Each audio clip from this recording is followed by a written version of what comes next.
Hi everybody. I'm now going to begin talking about certificates.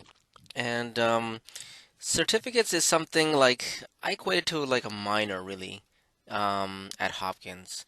It's something that you could say on say a resume saying to a potential employer or graduate school or whatever, saying that I have completed a certificate or another I guess almost mini concentration in a certain topic. So let's begin by looking at the credit hours in the MPH program.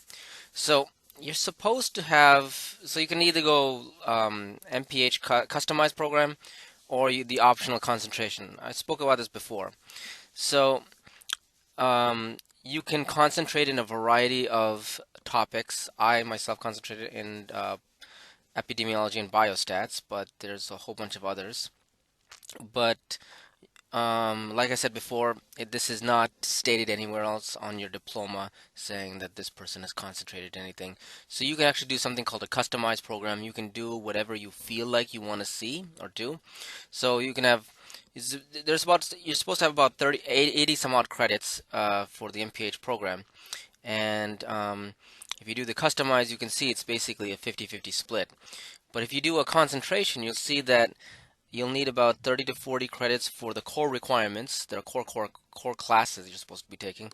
But then if you do, I'm sorry, if you do a concentration, you're going to do 20 units, 20 credits just devoted to that concentration. And that leaves you only about 20 to possibly 30 credits for your free electives, which is where your certificates could go. So you're basically using most of your free electives. You could say, okay, I want to use my free electives to complete a certificate. Um, and you'll notice that most certificates, when you read about them, they're only about they basically are about 18 to 22 units long. If you want to complete a certificate, so doing more than one is very difficult, if not possible. Like again, I've said this before. I've actually done two certificates, but it was very difficult, and I actually didn't really complete the second one. The next one I will actually complete this coming fall, just as for one class that will complete a certificate. But continue. So like I said before, um, you don't need to graduate. You don't need a certificate to graduate from Hopkins, meaning this is a supplement add-on. This is not the say all and end all. It's just an adjunct to your studies at Hopkins. Although I remember when I came on board, I thought, I gotta be in a certificate or something like that. It was like there was this thing that we gotta be in a certificate. So that's not the case. It's just a way of basically concentrating your free electives into, say, something that you could possibly put on a resume, perhaps.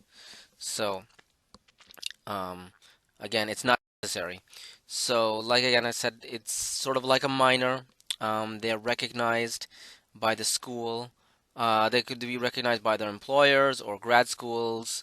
Um, and you'll get a separate certificate from Hopkins saying that you have successfully completed a certificate so that maybe you can show this to someone else if they want to say, oh, so just say you do risk policy. Oh, so you've done risk policy.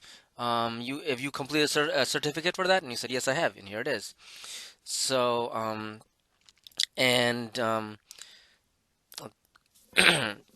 again, most certificates are 18 to 22 units long, and it's difficult to do more than one. I don't think it's advisable to doing more than one certificate. Um, Here are the list of certificates you can take. One is for Hopkins students, and one is for so you'll see there's a whole bunch of lists. So there's a whole variety of certificates that you could possibly pick and choose. I chose, if you see, the one with the star where it says Public Health Informatics. Um, that's not coming up. Oh well. Anyway, Public Health Informatics is right there, and I also took the Risk Sciences and Public Policy. Um, I was able to make it sort of work, but it really, really was difficult with a um, with epidemiology and biostats concentration. It almost drove me to pulling my hair out, especially after the third term. So you basically, you got a whole head of steam, and you can first, second term you're sort of doing it's okay, but by the third term it becomes just too much almost. It, it goes crazy. It becomes too much. So I advise actually only one certificate. You'll see when you try to rearrange when you're trying to arrange your schedule. If you try to arrange more than one, especially if you're in biostats and epi, it's really really difficult. But yeah, that's basically certificates. You can email me, ask me any kind of questions about it. Um, but it's an adjunct. It's not. It's just basically I equate it to a minor. But I'll maybe in a couple of years time I could have a definitive answer saying was it worth it or not. Right now, I would say it was. I enjoyed my time doing this certificate, but I think more than one was too much. But you can ask me. Well, that's it for certificates. I'll move on to my next topic later on. All right, thanks everybody. See ya.